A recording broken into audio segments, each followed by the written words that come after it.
Halo, selamat pagi pemirsa di Kota Medan, Riau, Palembang, dan daerah lain di Sumatera. Selama 30 menit ke depan, kami akan mengabarkan informasi menarik dari wilayah Sumatera dan sekitarnya. Bersama saya Fade Indi, inilah Kabar Sumatera.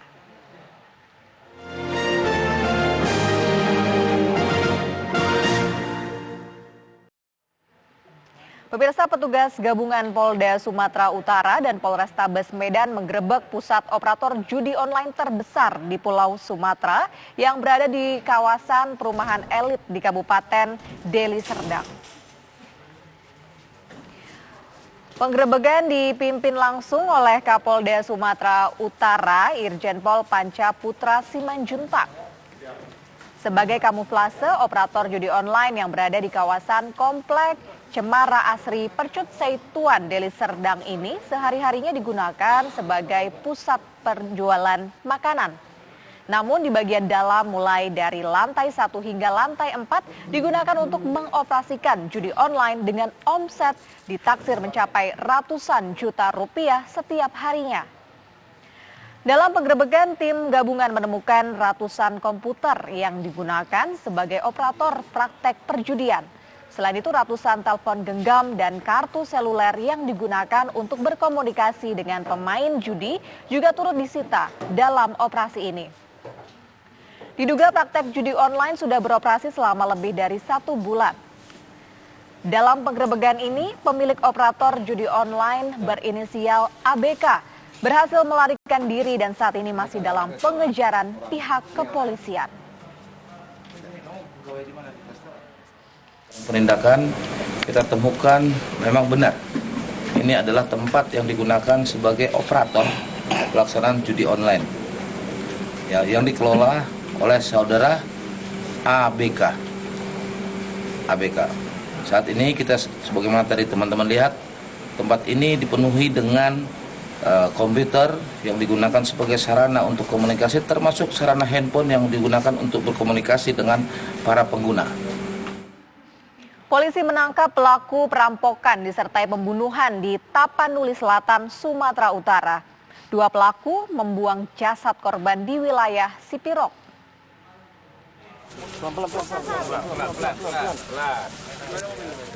Kedua pelaku perampokan yang disertai pembunuhan berhasil ditangkap tim Satreskrim Polda Sumatera Utara dari lokasi persembunyiannya.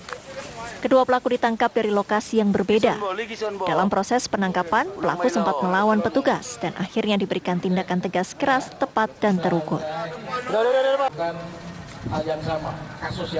Menurut keterangan kepolisian, kedua pelaku berstatus residivis yang sudah sering sekali melakukan kejahatan yang sama. Dalam kasus ini, petugas menyita barang bukti, jaket, dan pakaian yang digunakan tersangka untuk membekap korban. 2 unit ponsel, uang senilai 2 juta rupiah, sisa hasil kejahatan, dan 1 unit mobil milik tersangka. Kedua tersangka adalah residivis. Mereka sudah berulang kali melakukan kejahatan yang serupa. Modusnya adalah dengan tipu daya. Untuk mempertanggungjawabkan perbuatannya, kedua pelaku dikenakan pasal 365 ayat 3 KUHP pidana, ancaman hukumannya 15 tahun penjara. Dari Medan, Sumatera Utara, Yoga Syahputra, TV One mengabarkan.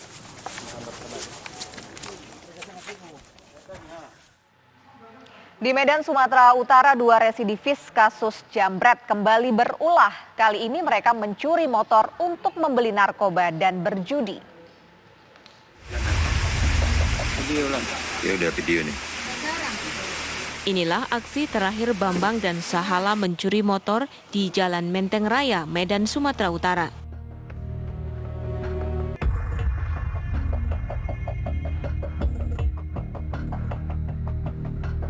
Bambang dan Sahala kemudian ditangkap polisi di lokasi berbeda, di Jalan Jermal dan Jalan Jenai. Saat ditangkap, polisi menembak kaki Bambang akibat mencoba kabur. Sementara Sahala setelah ditangkap sakit dan dirawat di Rumah Sakit Bayangkara. Para pelaku beraksi setidaknya 6 kali. Uang hasil kejahatan mereka gunakan untuk membeli narkoba dan bermain judi. Keduanya baru bebas dari penjara setahun lalu akibat menjamret. Dan kini mereka harus kembali menjalani proses hukum. Jadi untuk tersangka sudah melakukan 6 TKP dan tersangka satu sudah kita tindakan tegas terukur dan satu lagi tersangka sedang berada di Rumah Sakit Bayangkara. Dari para pelaku, polisi menyita sepeda motor curian, kunci latar T dan obeng yang digunakan untuk membobol kunci motor para korban. Dari Medan, Sumatera Utara, Yoga Saputra, Panji Satrio, TV One mengabarkan. Sebuah minibus terbakar usai mengisi bahan bakar minyak di Jalan Demang Lebar Daun, Kota Palembang.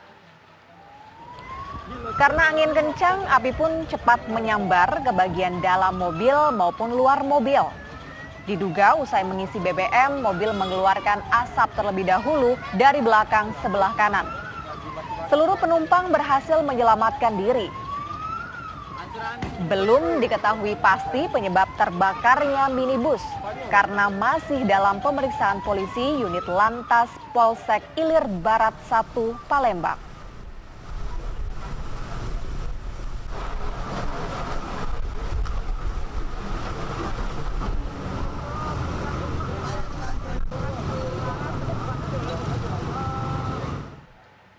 Pemirsa, 3 pelajar di Kota Palembang, Sumatera Selatan disiram air keras oleh pelajar sekolah lain ketika terjadi aksi tawuran. Akibat kejadian tersebut, ketiga siswa mengalami luka bakar yang cukup serius di sekujur tubuhnya.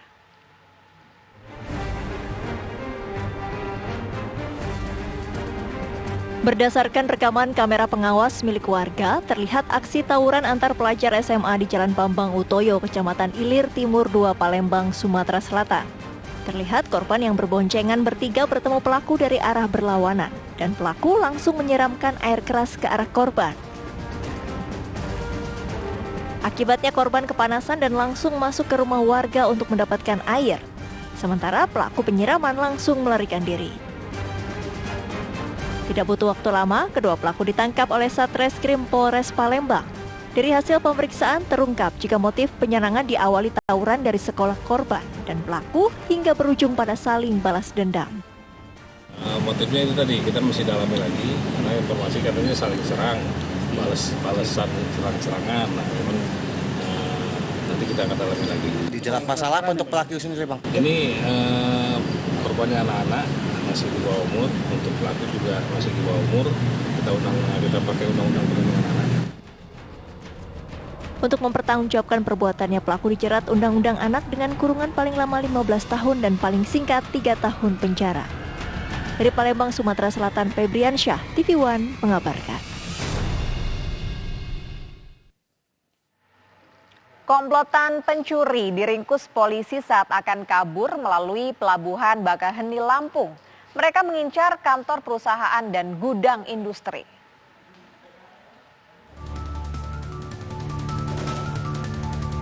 Menggunakan mobil ini, komplotan pencuri berkeliling Bandar Lampung mencari sasaran lalu mempelajari lokasi dan situasi. Mereka mengincar kantor perusahaan dan gudang industri. 3 dari 5 pelaku ditangkap di Pelabuhan Bakaheni, Lampung saat akan kabur ke Tangerang, Banten. Di dalam mobil, polisi mendapati 4 laptop, 3 bungkus plastik berisi uang, serta puluhan lembar mata uang asing. Semuanya barang curian. Menggunakan kendaraan sewaan dari Tangerang, keliling di Bandar Lampung, dan berhenti di PT PAL. Melihat situasi, kemudian mereka berlima naik pagar samping kiri PT PAL. Kemudian masuk melalui jendela, membuka jendela menggunakan obeng. Setelah masuk, kelima orang ini menggeledah ruangan-ruangan, membuka laci-laci. Para pelaku kini terancam hukuman 7 tahun penjara. Dari Bandar Lampung, Pujiansyah, TV One mengabarkan. .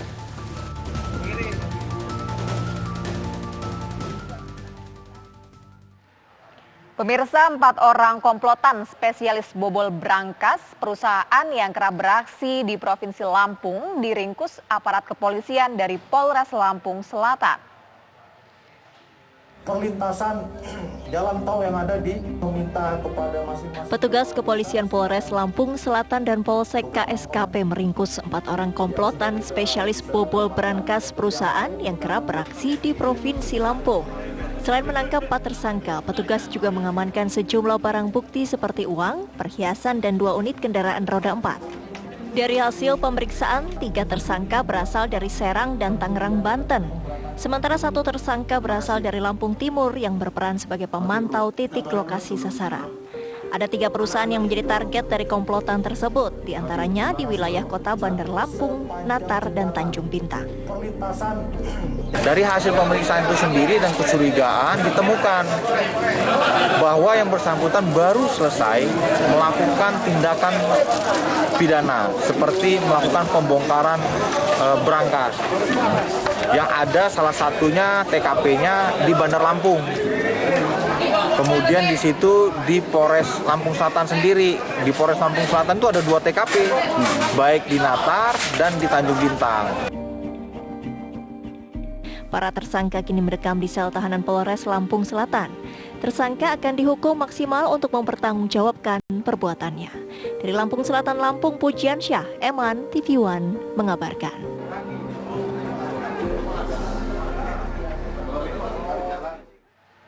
Kabar Sumatera akan hadir kembali usai jeda berikut ini.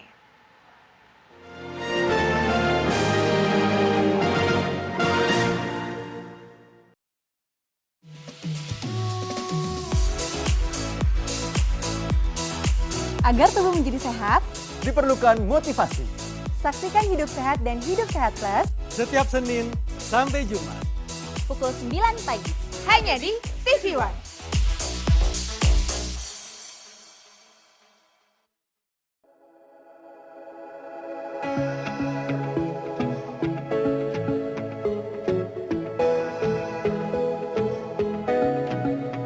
Aktual, faktual, dan lengkap adalah landasan sebuah berita menghasilkan perspektif secara tepat. Dengan dukungan teknologi terkini, hadir untuk Anda tvOneNews.com sebagai platform terintegrasi antara broadcast newsroom dan media digital. Akses segera tvOneNews.com melalui website maupun smartphone Anda berbasis Android dan iOS. tvOneNews.com. Kamu lagi chatan sama siapa sih sayang? Kok serius banget?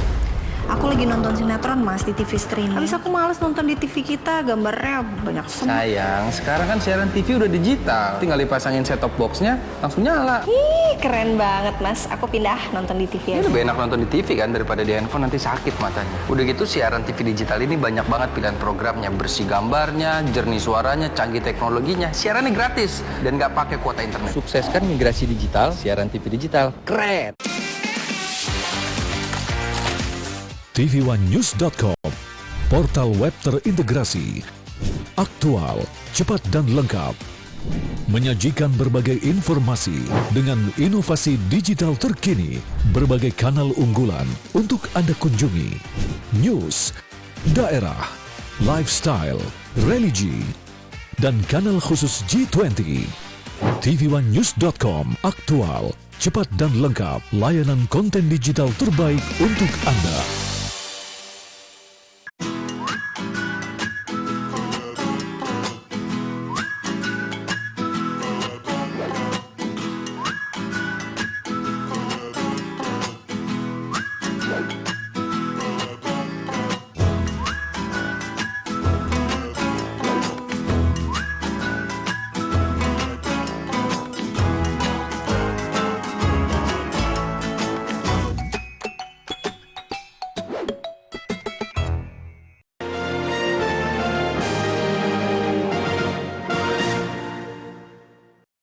Pemirsa, kembali di Kabar Sumatera, bocah laki-laki kelas 6 sekolah dasar tewas ditikam pamannya sendiri saat proses belajar mengajar berlangsung di sekolah di Jalan Murai, Desa Seisemayang, Kabupaten Deli Serdang, Sumatera Utara. Sebelumnya korban sering mendapatkan ancaman dan perlakuan penganiayaan oleh pamannya. Suasana duka menyelimuti keluarga Sultan Ragil Baginda, bocah berusia 10 tahun yang tewas ditikam pamannya di Jalan Murai, Desa Sei Semayang. Saat itu korban sedang dalam proses belajar mengajar di ruang kelas. Korban tewas dengan luka tusukan senjata tajam jenis pisau di bagian perut sebelah kiri. Menurut Waluyo, Ketua Yayasan Baiti Janati, saat kejadian korban dan teman-temannya beserta guru kelas berada di ruang kelas sambil membaca doa. Kemudian pelaku datang mendobrak pintu dan langsung menghampiri korban sambil menikam korban. Usai menikam, pelaku yang merupakan pamannya sendiri langsung kabur melarikan diri. Sementara korban yang kondisinya bersimbah darah langsung dibawa ke rumah sakit terdekat. Namun naas, sesampainya di rumah sakit, korban sudah meninggal dunia. Habis apel pagi, itu anak-anak semua masuk ke kelas. Terus kemudian mereka membaca surat-surat pendek. Kemudian Bu Santi ini selaku wali kelas biasanya itu mengajar seperti biasa, nggak ditutup pintunya. Cuman kali ini ditutup. Pintu langsung didobrak, langsung dituju anak tersebut dan langsung dicucukkan pisau ke kayaknya jantung bagian sebelah kiri lah itu kan. Begitu dengar menjerit-jerit semua, saya keluar. Pada waktu itu saya masih mau mandi. Saya keluar, saya langsung angkat. Saya bawa ke rumah sakit. Setelah dari rumah sakit, diperiksa di rumah sakit. Ternyata di rumah sakit itu kondisi nggak ada. Ketika dari kelas, terus saya bawa, saya bopong, itu kan kondisi masih ada. Ya kemungkinan besar misalnya itu pada saat di jalan. Kepergok saat membawa sepeda motor hasil curian. 3 kawanan pencuri kendaraan berusaha kabur dari kejaran warga. 1 diantaranya diciduk oleh warga setelah sempat menceburkan diri ke laut dan bersembunyi di salah satu kapal milik nelayan. Nyenak laut, bencana. Dalam rekaman video amatir warga ini terlihat seorang pria yang diduga pelaku pencurian sepeda motor bersembunyi di salah satu kapal milik nelayan di kawasan pantai Malabero, Kota Bengkulu. Sementara sejumlah warga terlihat berdiri menunggu di bibir pantai. Warga tak berani mendekat lantaran sang pria yang diketahui bernama AN ini membawa senjata tajam. Warga asal Pendopo Kabupaten Empat Lawang, Sumatera Selatan ini baru menyerahkan diri setelah pihak kepolisian dari Polsek Teluk Segara berenang dan meminta untuk menyerahkan diri. Usai menyerah, pelaku AN kemudian langsung dibawa ke Mapolsek guna menjalani pemeriksaan. Sebelumnya, AN bersama 2 rekannya kepergok dan dikejar warga saat membawa sepeda motor curian. Ketika dalam pengejaran, 2 rekan pelaku yang telah diketahui identitasnya berhasil melarikan diri dengan menggunakan sepeda motor. Sementara AN lantaran panik dan takut dihakimi warga, nekat menjeburkan diri ke laut dan memilih bersembunyi di atas salah satu kapal nelayan. Jadi pelaku membawa senjata tajam, dia sempat mengancam warga yang pada waktu itu mengejar, sehingga warga menahan diri, ya dikhawatirkan nanti terjadi hal yang tidak diinginkan. Makanya warga dan Pak Lurah Malabero juga telepon kita datangi TKP segera. Alhamdulillah, untung cepat kita datang. Kalau nggak cepat kita datang, mungkin terjadi hal yang tidak diinginkan. Saat ini pelaku AN masih menjalani pemeriksaan di Mapolsek Teluk Segara. Diduga kuat, pelaku bersama komplotannya terlibat aksi pencurian sepeda motor di beberapa lokasi di Kota Bengkulu. Dari Bengkulu, Ferry Yustika, TV One mengabarkan. Kepolisian menghimbau agar pemilik kendaraan bermotor melakukan pembayaran pajak kendaraan bermotor minimal 2 tahun. Hal ini disampaikan oleh Kepala Korps Lalu Lintas Polri, Irjen Firman Syahyabudi, saat sosialisasi penerapan Undang-Undang tentang Lalu Lintas dan Angkutan Jalan di Aula Tengku Rizal Nurdin, Jalan Jenderal Sudirman. Selain dianggap bodong, kendaraan bermotor yang tidak membayar pajak kendaraan bermotor minimal 2 tahun, maka tidak dapat diregistrasi kembali. Sebuah video dengan narasi awan jatuh di Kabupaten Kampar Riau viral di media sosial. Dalam video tersebut, pemirsa, gumpalan-gumpalan warna putih ditemukan di jalan dan di kebun sawit.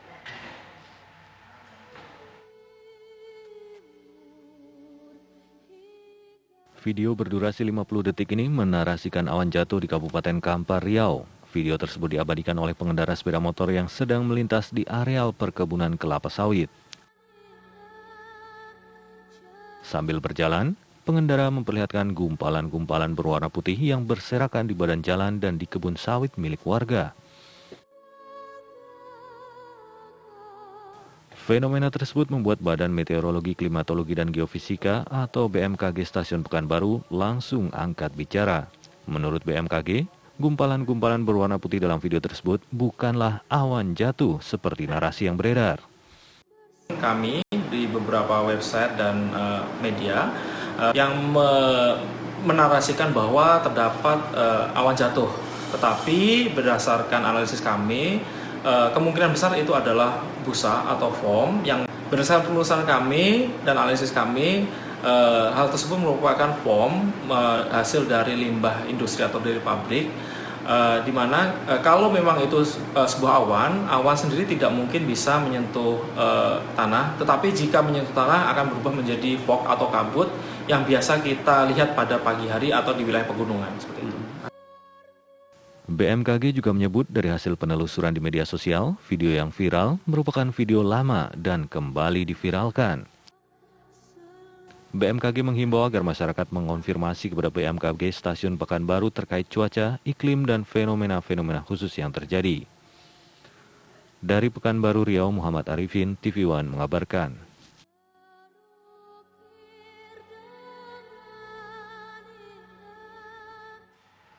Pemirsa, informasi menarik lainnya akan kami hadirkan usai jeda. Tetap bersama kami di Kabar Sumatera.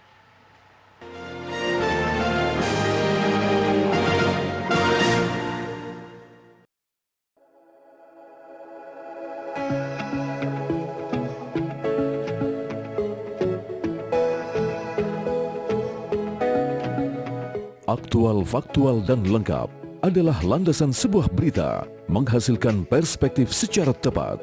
Dengan dukungan teknologi terkini, hadir untuk Anda tvOneNews.com sebagai platform terintegrasi antara broadcast newsroom dan media digital. Akses segera tvOneNews.com melalui website maupun smartphone Anda berbasis Android dan iOS. tvOneNews.com. Kamu lagi chatan sama siapa sih sayang? Kok serius banget?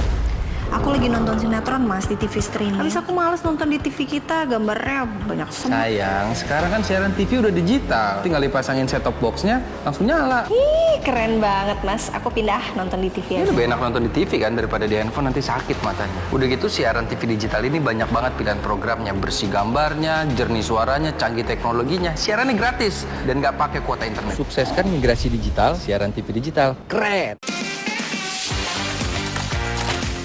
tvOneNews.com, portal web terintegrasi, aktual, cepat dan lengkap, menyajikan berbagai informasi dengan inovasi digital terkini, berbagai kanal unggulan untuk Anda kunjungi, news, daerah, lifestyle, religi, dan kanal khusus G20.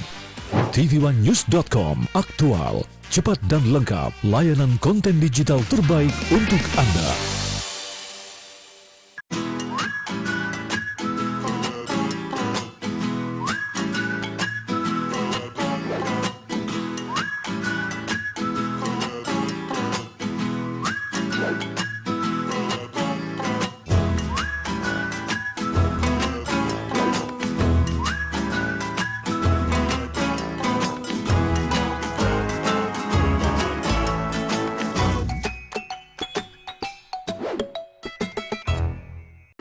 kamu bikin aku kesel terus. Aku salah apa lagi sih sayang? Bukan kamu mas, ini TV-nya nih berbayang terus. Oh, aku udah beliin kamu set-top box TV buat nonton siaran TV digital. Kau pasangin ya. Kalau TV kita udah digital, tinggal di-scan ulang aja. Gampang kan? Siaran TV digital itu pilihan programnya banyak, bersih gambarnya, jernih suaranya, dan canggih teknologinya. Siarannya gratis sayang, dan nggak harus pakai kuota internet. Sukseskan migrasi digital, siaran TV digital. Keren!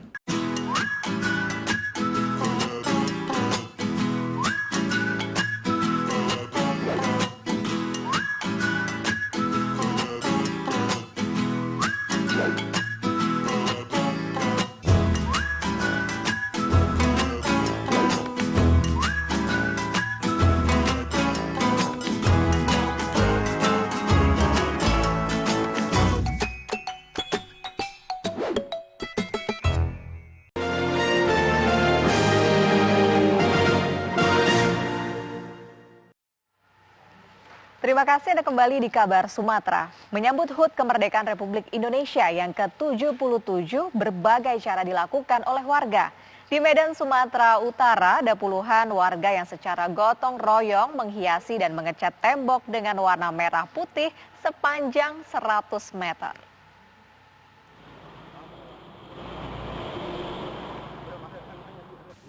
Masih 1 pekan lagi, namun kemeriahan Hari Kemerdekaan Republik Indonesia mulai tampak di Medan, Sumatera Utara. Seperti yang dilakukan warga Jalan Belibis, Kecamatan Medan Sunggal yang mulai mengecat tembok merah putih sepanjang 100 meter. Tidak hanya itu, warga juga merias kampung dengan memasang umbul-umbul merah putih menambah semarak kemerdekaan.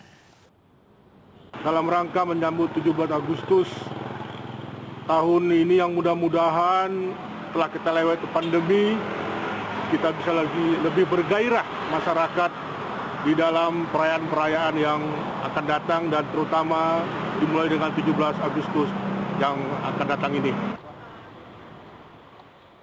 Selain menghiasi kampung, warga juga akan menggelar berbagai perlombaan pada 17 Agustus mendatang. Dari Medan, Sumatera Utara, Fahmi, TV One mengabarkan. Menteri Pariwisata dan Ekonomi Kreatif Sandiaga Uno mendorong pelaku ekonomi kreatif di Aceh Besar untuk dapat berinovasi, beradaptasi, dan berkolaborasi dengan menghadirkan produk-produk berkualitas dan daya saing. Tujuannya adalah untuk menciptakan peluang kerja dan membangkitkan perekonomian masyarakat.